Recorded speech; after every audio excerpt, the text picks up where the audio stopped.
name is Andrew Thies, and I'm a student athlete. My athletic career started in high school when I joined my high school's track team. My high school was pretty good at athletics. We were pretty much the number one team in every single sport that we competed in, including track and field. So our coaches were very competitive and expected a lot from the athletes on the team.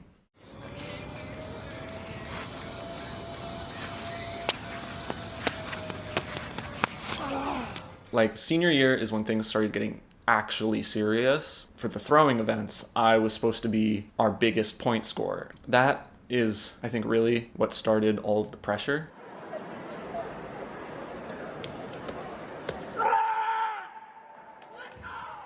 So my life just became so enveloped by track that it's all I really thought about. All that was on my mind during the day was track and field. I was always just waiting for school to end so that I could go to practice.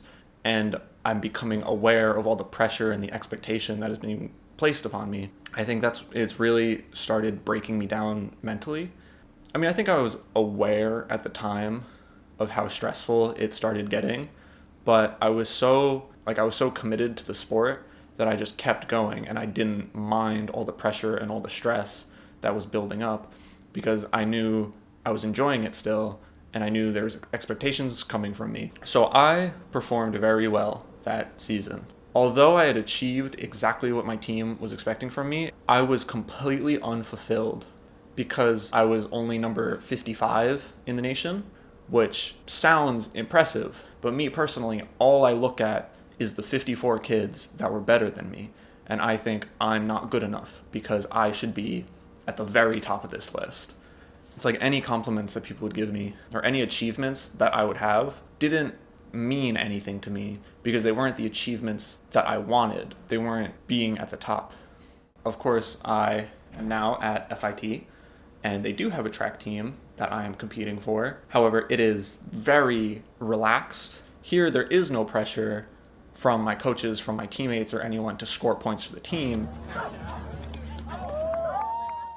It's the thing of, I find it very hard to just compete casually because when I go into a competition, I think this is a competition. I'm here to compete. I'm here to win because that is the mentality that was driven into me in high school by my coaches. That is the trait that becomes very demanding and becomes very deprecating. When you can't live up to those self-expectations, that's when you start looking at yourself as being not good enough. And that's when the pressure starts building back up inside of you. So I still have the struggle to this day of the two mentalities of I want to just have fun doing it, the competition doesn't matter, and also being stuck with if I'm not here to compete to be the best, then why am I doing it? I can look back on high school and I can realize I had a very toxic mentality towards myself and towards competition, but it's hard to just get rid of that mentality. I do like the quote, you don't have to be good at your hobbies, you just have to enjoy them. I didn't break it. I didn't break the world record. It's over. That's the mentality that I'm trying to go towards while still struggling with why are you competing if not to win?